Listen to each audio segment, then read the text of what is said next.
ఎన్నికల్లో పోటీ చేసిన అభ్యర్థుల భవితవ్యాన్ని తేల్చే ఓట్ల లెక్కింపు సమయం దగ్గర పడుతోంది. జూన్ 4న ఉదయం 8 గంటలకు ప్రారంభమయ్యే ఓట్ల లెక్కింపు కోసం ఎన్నికల సంఘం అన్ని ఏర్పాట్లు చేస్తోంది. కౌంటింగ్ కేంద్రాల వద్ద 3 అంచెల భద్రతను కల్పిస్తున్నారు. పకడ్బందీ రక్షణ వలయం నడుమ కౌంటింగ్ జరిగేలా చర్యలు తీసుకుంటున్నారు. ఇంతకీ ఓట్ల లెక్కింపు ఎలా జరుగుతుంది, కౌంటింగ్ భద్రతకు ఎలాంటి చర్యలు తీసుకుంటున్నారు, watch on it. Counting count down మొదలైంది. ఏపీలో ఒకవైపు ఓట్ల లెక్కింపునకు అధికారులు ఏర్పాట్లు చేస్తున్నారు. విధుల్లో పాల్గొనే సిబ్బందికి శిక్షణ ఇస్తున్నారు. కౌంటింగ్ సమయంలో భద్రతపై పోలీసు శాఖ ప్రత్యేక దృష్టి పెట్టింది. అన్ని జిల్లాలకు ప్రత్యేక పోలీసు అధికారులను నియమించింది. 24 జిల్లాలకు 56 మంది డీఎస్పీలు, ఏఎస్పీలను నియమించింది. నాన్ క్యాడర్ ఎస్పీలకు బందోబస్తు బాధ్యతలు అప్పగించింది. ఆయా జిల్లాల ఎస్పీలకు రిపోర్ట్ చేయాలని డీజీపీ ఆదేశాలు జారీ చేశారు. మే 13న పోలింగ్ అనంతరం పలుచోట్ల హింసాత్మక ఘటనలు చోటు చేసుకున్న నేపథ్యంలో ముందు జాగ్రత్త చర్యల కోసం కేంద్ర ఎన్నికల సంఘం ఇప్పటికే 25 కంపెనీల బలగాలను రాష్ట్రాలకి పంపింది. ఓట్ల లెక్కింపు కేంద్రాల వద్ద పటిష్ట భద్రతా ఏర్పాట్లు చేస్తోంది. 3 అంచెల భద్రత కల్పిస్తున్నారు అధికారులు. ఇప్పటికే కౌంటింగ్ కేంద్రాలను రెడ్ జోన్లుగా ప్రకటించారు. ఆ పరిసర ప్రాంతాల్లోకి ఎవరిని అనుమతించడం లేదు.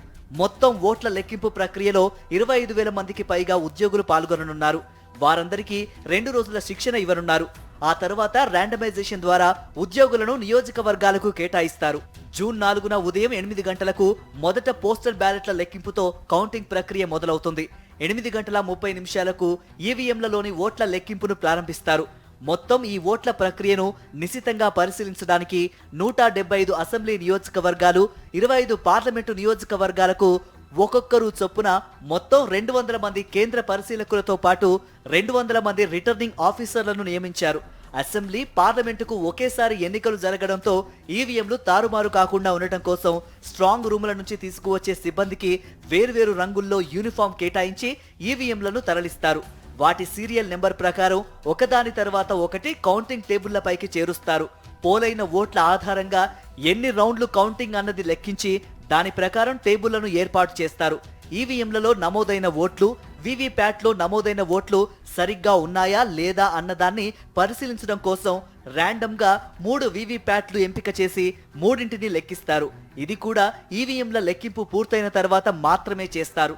ఇక పోలింగ్ ముగిసిన తర్వాత క్లోజ్ బటన్ నొక్కకుండా ఉన్న ఓటింగ్ యంత్రాలతో పాటు మాక్ పోలింగ్ ఓట్లను తీసివేయకుండా అలాగే ఉంచిన ఓటింగ్ యంత్రాలను పక్కకు పెట్టి వాటిని చివర్లో మాత్రమే లెక్కిస్తారు.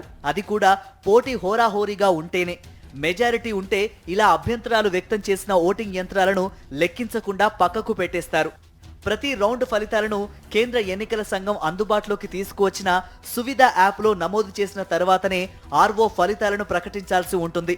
కౌంటింగ్ రోజు 144 సెక్షన్ అమల్లో ఉంటుంది. బాణాసంచా కాల్చడం, ఊరేగింపులు, విజయోత్సవ ర్యాలీలు నిర్వహించడానికి అనుమతి ఇవ్వలేదు. సార్వత్రిక ఎన్నికల ఫలితాల కోసం ప్రజలు ఆసక్తిగా ఎదురు చూస్తున్నారు.